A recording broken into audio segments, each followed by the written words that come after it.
Hey guys, this is an Action Shez Footy Focus podcast, episode 5. Hi guys.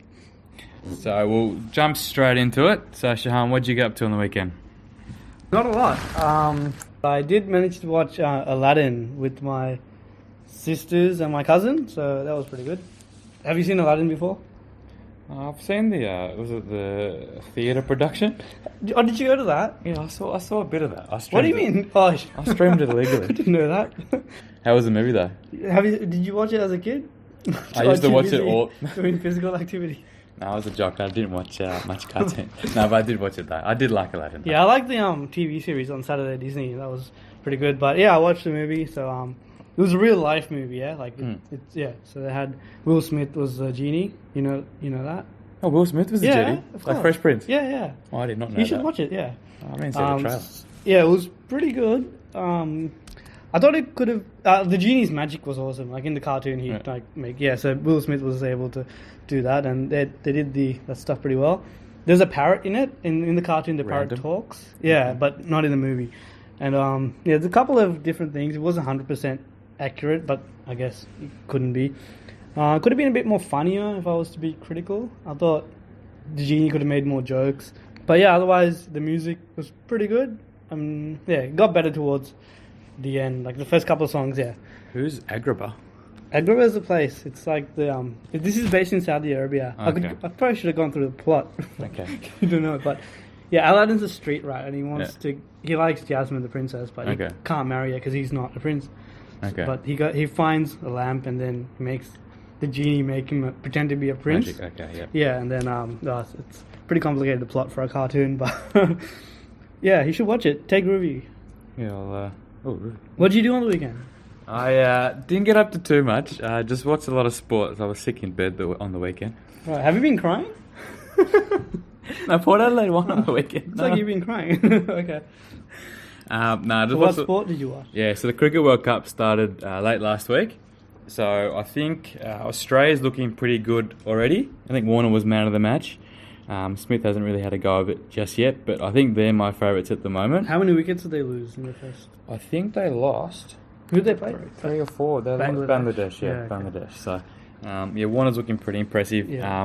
Home team are the favourites, England. They actually went down to Pakistan, who just... So they beat South Africa. They beat South Africa. Lost to Pakistan. So Pakistan's best can beat anyone, but their worst will lose to anyone. And Bangladesh beat a team. They beat South Africa. They beat South Africa. Yeah, so they're zipping 2 to start off with, so they're not doing too well. Now it's been a good start so far, I think. Yeah, it's a few upsets. So I think if there's anyone betting on Sportsbet or the Tab, my smoky bet's the West Indies, especially if big boy Gale fires. My tournament. Still playing. Yeah, well, he hasn't played for a couple of years. They brought him back for the World Cup.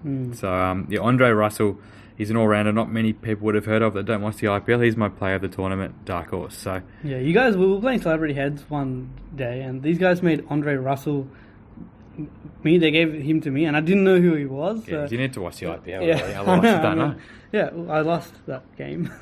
How are our team Sri Lanka doing? Are they, I watched a bit last night. So I was watching it and we're doing really well. We're like 1 for 40. I have it on my tablet. So I turned it off for like 5 minutes and I have dinner. I come back and we're 6 down. Yeah, we lost 3 wickets in an over.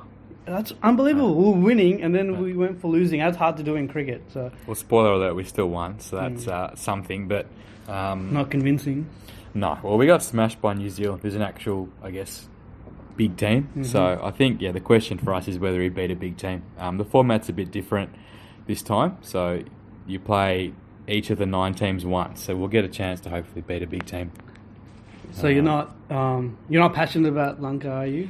No, just too much politics and corruption. Is that why you're wearing your Indian top? That's why I'm wearing my Port Adelaide. No, he's wearing his Indian top. It's like a baby blue and it's got the Indian flag just above his heart. You're going to get me lynched now. This is dangerous territory. Yeah, I didn't even know you had one of these.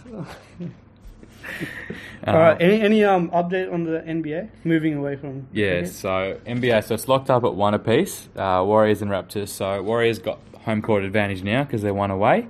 Game 3 is tomorrow. Kevin Durant's already been ruled out of it, so we'll see how we go, but I still think Warriors will win. They're just too deep. I think if Klay Thompson doesn't play tomorrow, then it might swing things. But Raps need to win at least one of the next 2 to stay alive and hopefully break the dynasty. Right, okay. Cool. Any golf news? No. No golf news. State of Origins tonight too. Right. We'll talk about State that of next week, Origin, maybe. yes. Okay. So what are you wearing today, Shahan? I'm wearing a beanie. What kind of beanie is it? It arrived in the mail just today before I came here. So, do you want to tell everyone what it is?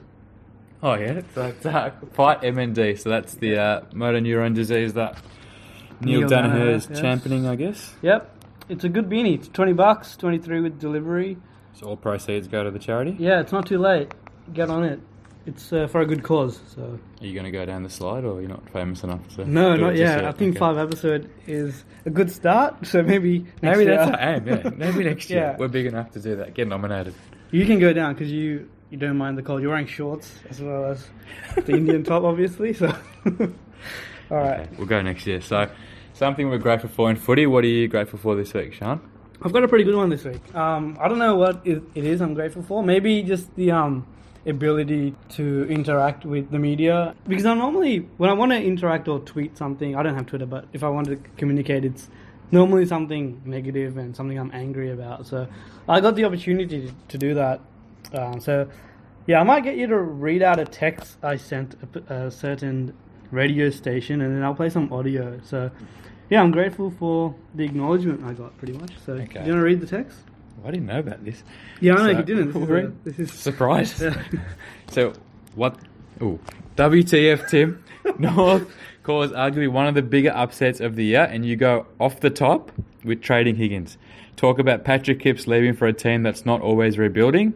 North won't be rebuilding. Talk up our kids: Larkey, Wood, Simkin, Thomas, Zerhart, Davis, Uniacke, Scott, Ahern, and McKay.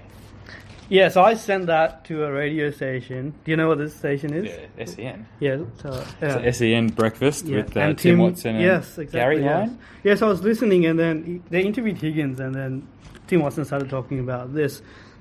And then I was pretty angry. I was on the train, and I texted in that. Then they went to an ad break, and then they came back, and then they had a caller on.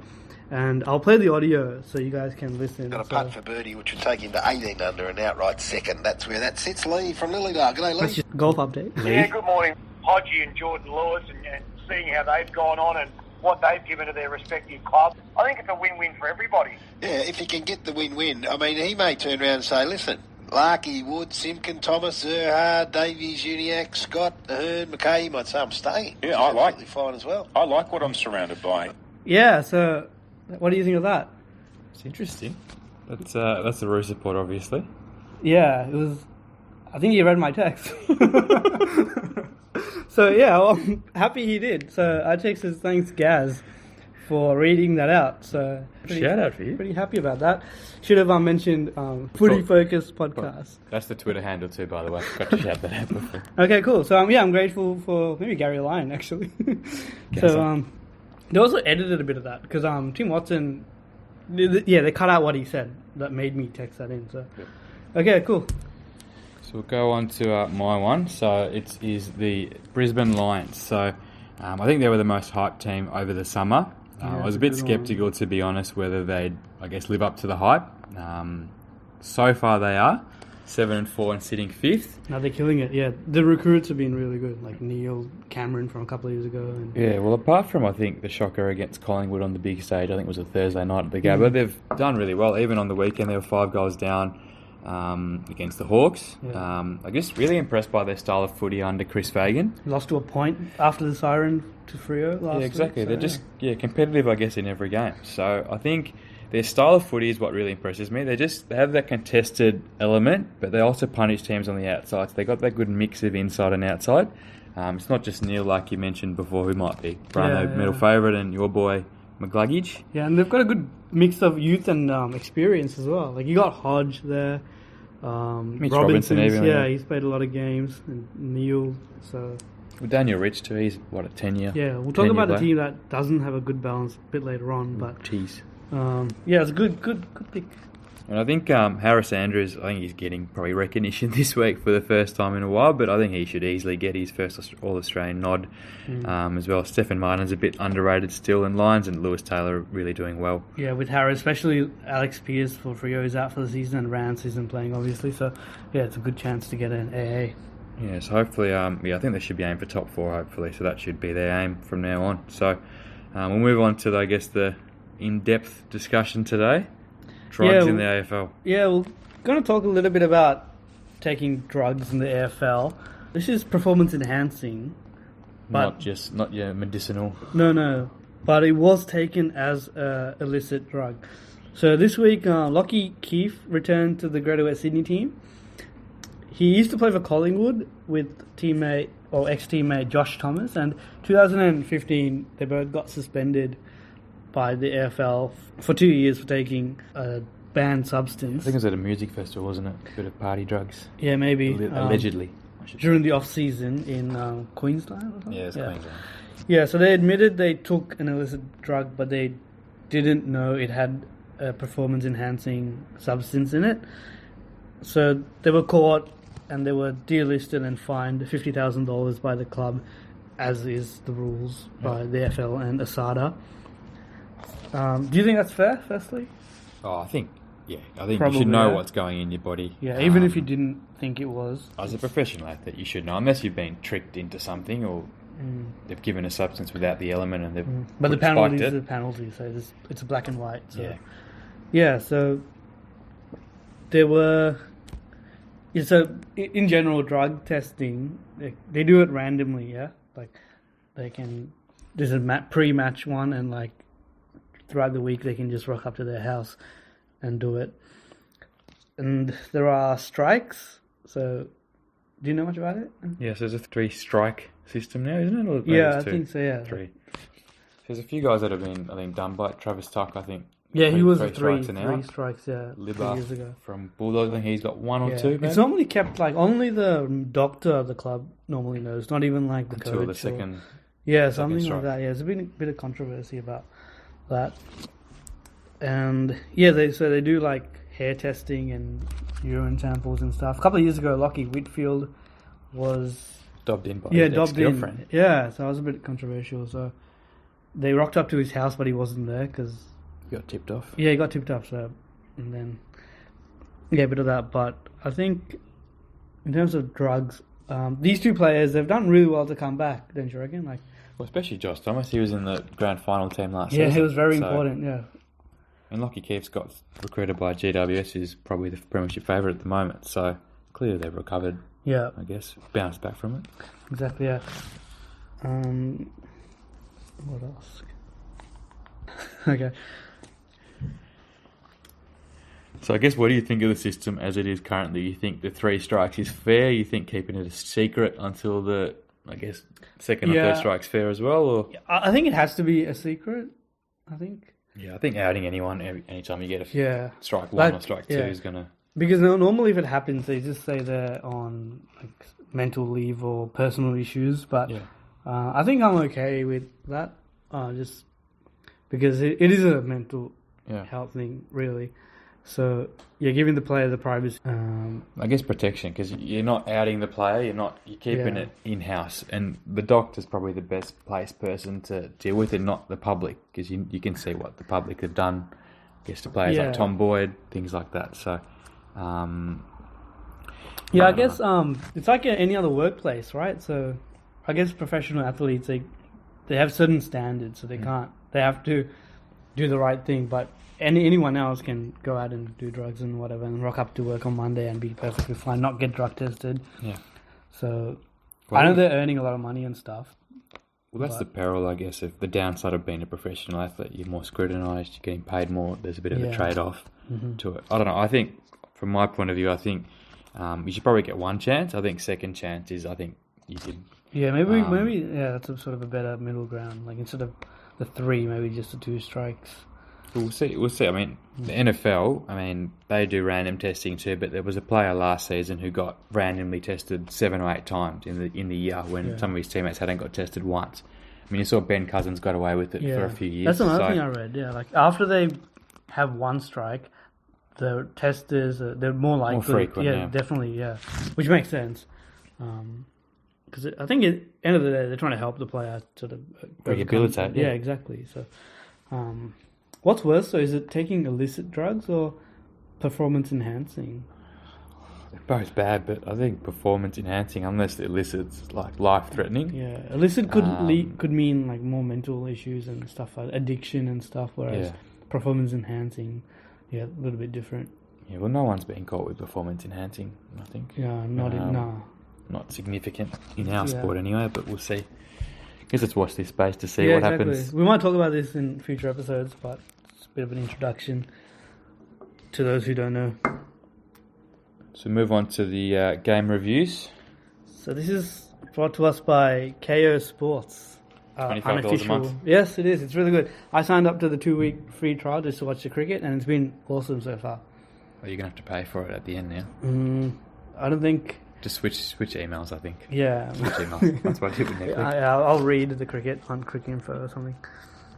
After the free trial, Alright, so do you want to... I'll recap the Port and Saints game. I told you I was going to watch this game, but it was too hard to watch, so I stopped watching after like the first quarter and a half. But in that first quarter, I thought Port were pretty good. Singular were pretty good as well. They weren't too bad in the first quarter. It was after that Port sort of blew them away. Travis Boak's just killing it at the moment. Career best form, probably. What do you think that is? Well, I think what I've heard and what I've read is that he's just come back in great shape. So that's forced the coaching staff to put him in the midfield, whereas he was playing half forward flank the last couple of years. Okay. I think, what's his name? Someone kicked 3 goals as well. Is it Bonner? Riley Bonner. Yeah, the Super Bowl. Riley Bonner, he was really good. He kicked a couple of early ones, and has he taken that over that Pittard role? I know Pittard hasn't played for you guys in ages. He's been in and out this season. He honestly should be in the best 22 every week. He's just great use of the footy, which you need these days. Halfback, he's pretty good. A couple of other players. Darcy Byrne-Jones was also pretty good. He's your favourite. DBJ. Yes, is that what you guys call him? He's underrated. He just does the job every week. No fuss. Yeah. And Houston and Howard as well in defence. Again, like a lot of us wouldn't know their faces, but they've been really good along with Curley. How do you say his name? Cleary. Yeah, he's underrated too. We'll talk about it maybe in the coming weeks. Okay. Do you want to preview Geelong and the Tigers? The Tigers? Yes. So 6v first this week. So we'll do a preview this week because we're doing it a bit late this week because I've been a bit sick. But, Cats don't lose. I mean, Tigers don't lose 2 in a row that often. Yeah, well, I think they're just a team that, under Hardwick, you'd back them to bounce back. I'm actually tipping them to win this week. I still see Hawkins kicking the bag because I don't think anyone from the Tigers can stop him, even if it's Grimes or Garthwaite or Broad. We're going to look silly. Like I'll probably tip Richmond as well, just because Geelong's due for a loss, right? They're 10-1, so unbelievable. You're not going to win 21. You're not going to go 21-1. I'd like to think so. I think the Cats, they're just batting a lot deeper in the midfield now with Kelly, Danger, and Ablett. They got a few guys running through the centre square these days as well. Duncan and I think it's Grier. Brian Myers. What's his name? Myers. Brian, I think if you're behind in your footy tipping in your office, tip Richmond, but I think Cats tipping them would be the smart thing. I might actually tip the Cats. Bit of value for money for Richmond, maybe. Yeah. Should we move on to the hard-hitting questions? Yes. All right. Do you think Dee's poor season can just be written off to the volume of off-season surgeries? I think that's a bit of a cop-out. I think every team has injuries. Port's had a lot of injuries. They're still, 6-5? I think they had 13 guys going for off-season surgery, but it's not an issue. They're just playing poor footy at the moment. They did have they did bat deep last year. West Coast and Collingwood both made the grand final last year, missing stars, so not an excuse for me. No, it's a loss of Hogan maybe contributed to that. But I think it's been underrated, that impact. Yeah, one for me? Yeah, so should Ben Cunnington be an All-Australian this year? He should be close to a lock by this stage, I reckon. He had another 31 possession against the Tigers. He's had 9 clearances, and he's starting to get the recognition he deserves now. So he's polling really well in the coaches' votes. I think he's 5th or 6th outright. It's really good. 7th total for Supercoach points. And he's number 1 for contested possessions in the league. So that's the key stat, isn't it? Yeah, he has to be He has to be an All-Australian player, at this stage of the season. So What do you think? Yes? Yeah, I Probably, think, yeah. 100%. Exactly. I think you've got another 3 votes on the weekend, I think. So one for you, Shahan. So who do you think's the best player in the game as we speak? At the moment, this isn't on the spot question. In form. Okay. He's put me on the spot here. So before this week, I would have said Patrick Cripps, but probably not. Who's on the top of the ladder? Geelong. So it has to be a Geelong player. Has to be Tim Kelly. That guy's amazing. He was drafted as a 24-year-old. He's only played like 30 games or something, and he's probably leading the Brownlow medal. So you'd agree, I'd assume. Yeah, I think he might be reconsidering his reluctance to go to Freo this time. Yeah, he's got a young family. He's got 3 kids. So I think the pool's going to be strong. 3 first-round picks for him, maybe. Yeah, he's definitely worth... Shield got 2, and they gave a second back, so this guy's worth 2 as well. And no second back. Do I have one for you? Yeah, I have one for you. I didn't know much about it, but Buckley and Mick Malthouse feud has reignited. Do you know a little bit about that? Yeah, so I think Malthouse gave an interview before the Hall of Fame just explaining why he didn't take on the director of coaching role when Bucks took over.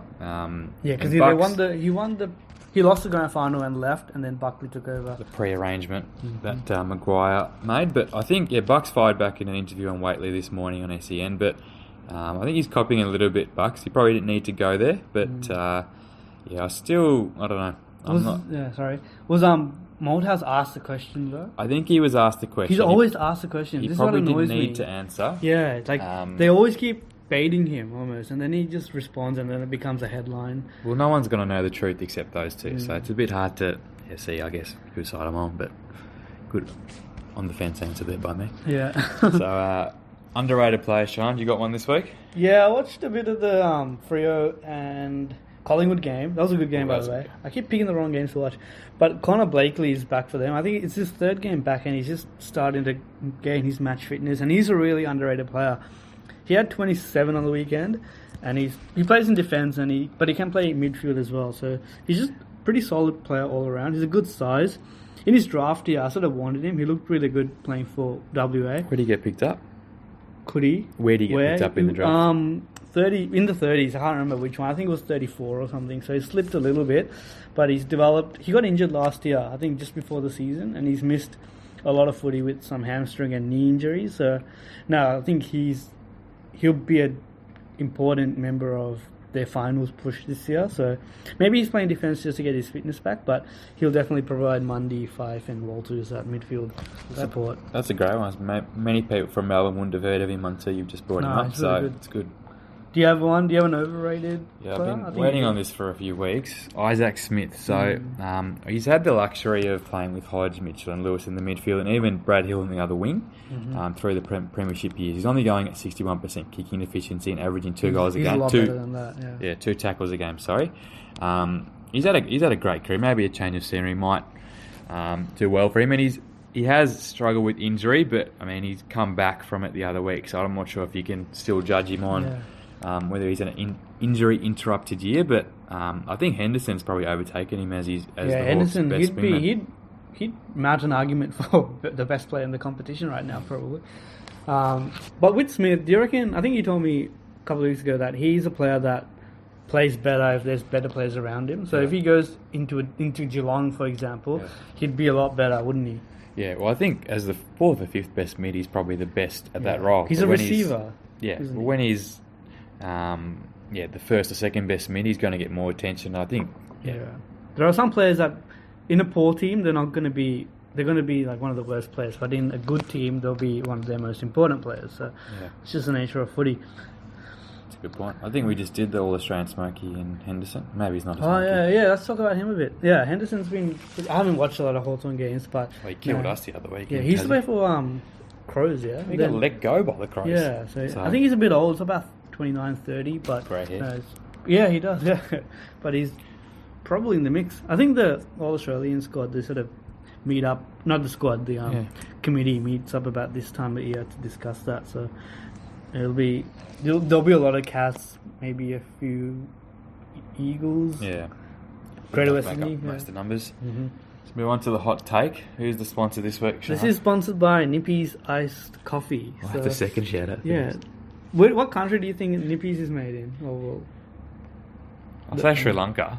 No, it's Australia. It's It's Australia. South Australian, yeah. I had a look before. They do a lot of good stuff.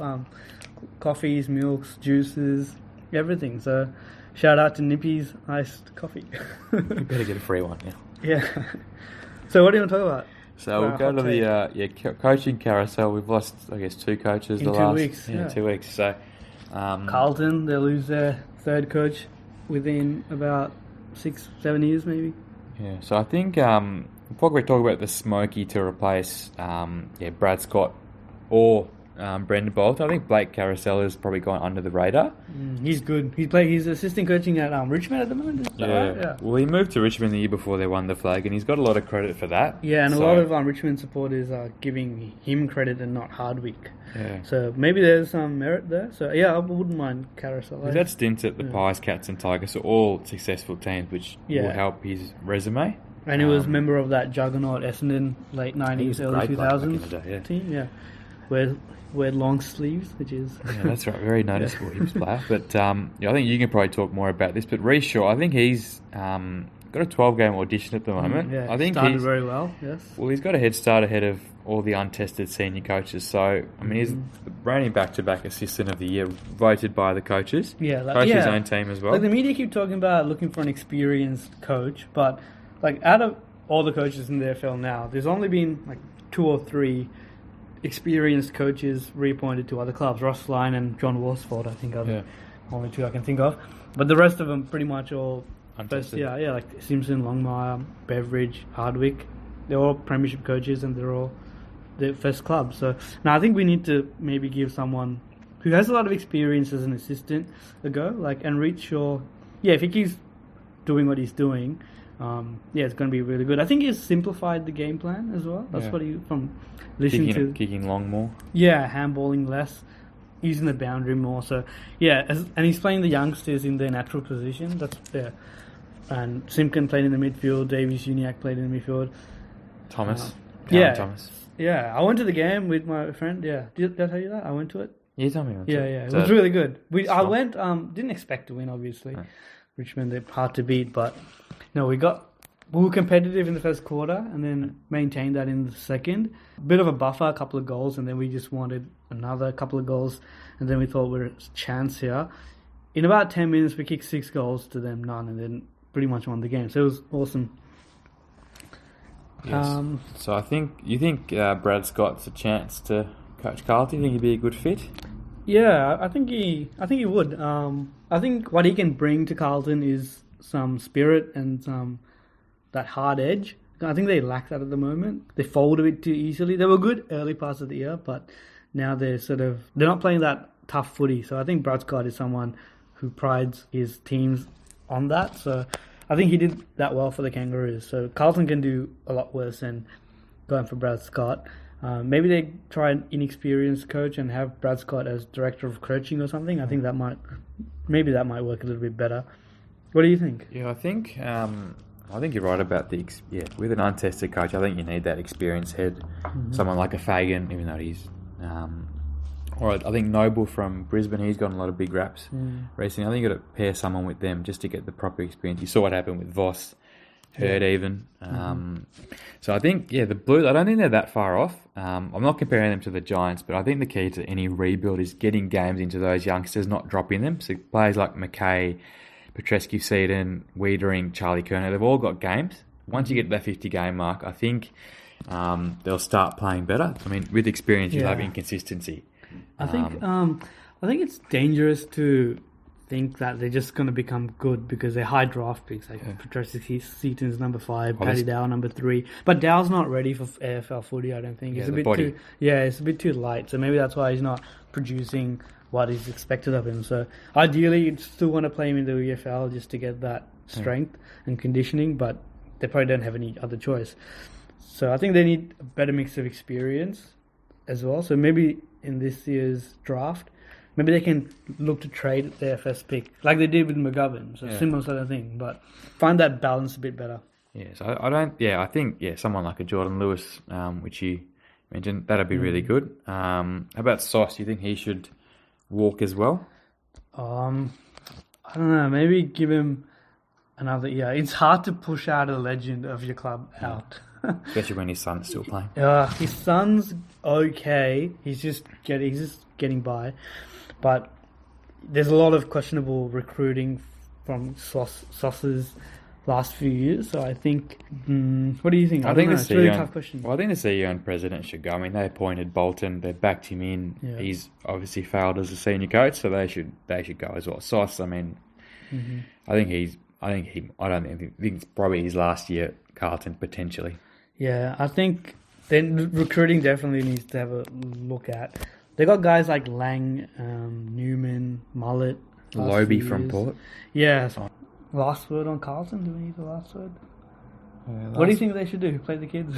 I think, keep playing the kids. I think, you got to keep playing the kids, but obviously that mix of experience and it's got to happen. I think you can't just win a premiership off just youth. Yeah. No, that's good. So we'll wrap it up, I guess. We'll episode 5, the books. So we'll next week we'll talk about the Adam Goods doco, the final quarter. So that's just on racism in the AFL. So where can I watch that? Because I should probably watch that. You can. I think it comes out on the 7th. So I think we might need to stream that one because it's available in theatres. We might need theatres in the cinema. Yeah, it's in cinemas. Oh my god! Do you want to go watch it? Should we do a live podcast? No, we'll talk about that, I reckon, next week. So okay, we'll do another movie review, and I give Aladdin 3 out of 5. By the way, 3 out of 5. Okay, still good. All right. Okay, catch you next week. See ya.